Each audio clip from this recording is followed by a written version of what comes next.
ఇలాంటి వెల్కమ్ చూస్తుంటే ఏదో కొత్త మనుషులతో మాట్లాడుతున్నట్టు కానీ పరిచయం చేసుకోవాలని కానీ ఇట్లాంటివి ఏం గుర్తురావు. ఎందుకంటే మీరు రోజు ఇంట్లో మనిషిలాగా మాట్లాడుతుంటారు, అలా రిసీవ్ చేసుకుంటారు. ప్రసాదం ఇంటికి పంపించు. ఇక్కడ నుంచి అలారంలు అక్కర్లేదు, ఆటోమేటిక్గా మైండ్ చెప్పేస్తుంది. ఐపీఎల్ అన్నీ పక్కన పెట్టేయండి, చూడనివ్వకండి ఇంట్లో. Thank you. ముందుగా లేడీస్ మీ వల్ల మగవాళ్ళకి అలవాటైంది. అదొక వైరస్ లాగా, అదొక ఎడిక్షన్ లాగా. తెల్లారులేస్తే హాట్స్టార్లో చూసేవాళ్ళు ఎందరో ఉన్నారు. 6 గంటలకు పెడతారా? ఓకే సరే, ఓకే. నిన్ను నేను శంకించట్లేదు, నువ్వు చాలా డైహార్డ్గా ఉన్నావు. Thank you. అండ్ ఈ కార్తిక్ అనే పేరు, కార్తీక దీపం అనే ఆ మ్యూజిక్ కానీ, ఆ సాంగ్ కానీ, అది మీకు ఎంత ఎడిక్షనో మాకు అంత ఎడిక్షన్. సీజన్ 1 అయిపోయిన తర్వాత అది ఆ తెలియని లోటు మాకు చాలా ఉండిపోయింది. బయటికి వెళ్ళినప్పుడు 2 నెలలు గడిచిన, 3 నెలలు గడిచిన, 6 నెలలకి, సంవత్సరానికి కూడా దాని గురించే మాట్లాడటం, దాని గురించే చెప్పటం, వాళ్ళ మెమరీస్ని షేర్ చేసుకోవటం, అవన్నీ విన్నప్పుడు ఓకే, ఎంత మంచి ప్రోడక్ట్ చేసాం మనం అనే ఒక తృప్తి ఉంది.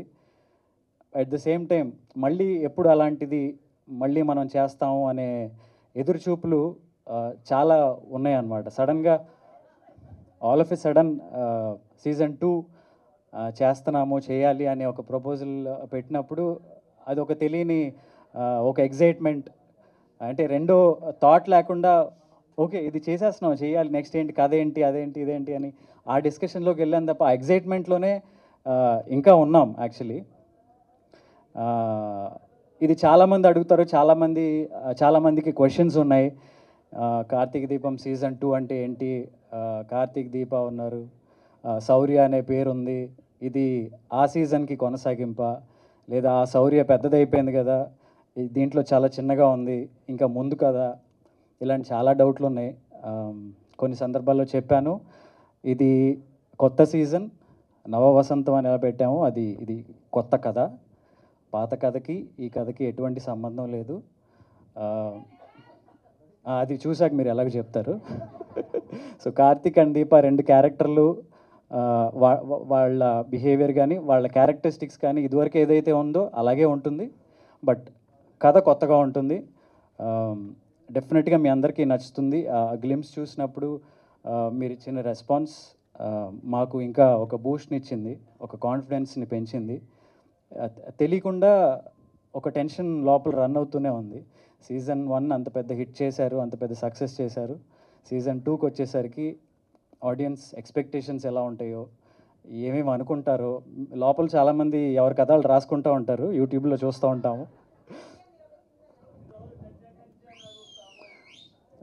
సో ఆ కథలు ఎంతవరకు మనసులో పెట్టుకుని ఇది చూస్తారు, వచ్చిన తర్వాత ఎక్స్పెక్టేషన్స్కి మనం రీచ్ అవుతామా లేదా అని చాలా టెన్షన్ ఉంది.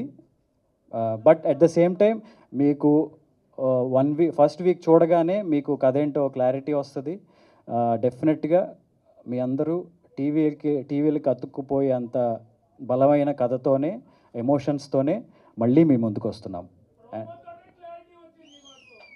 Thank you.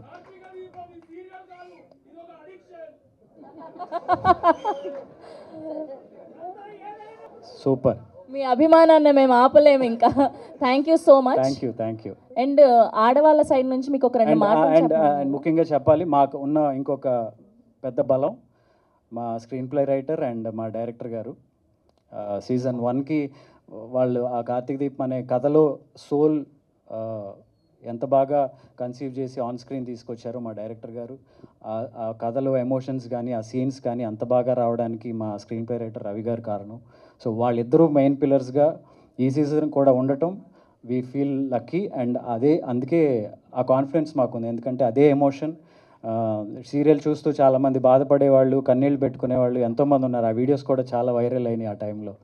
సో అదే ఎమోషన్స్ అంతే బలంగా ఉంటాయి.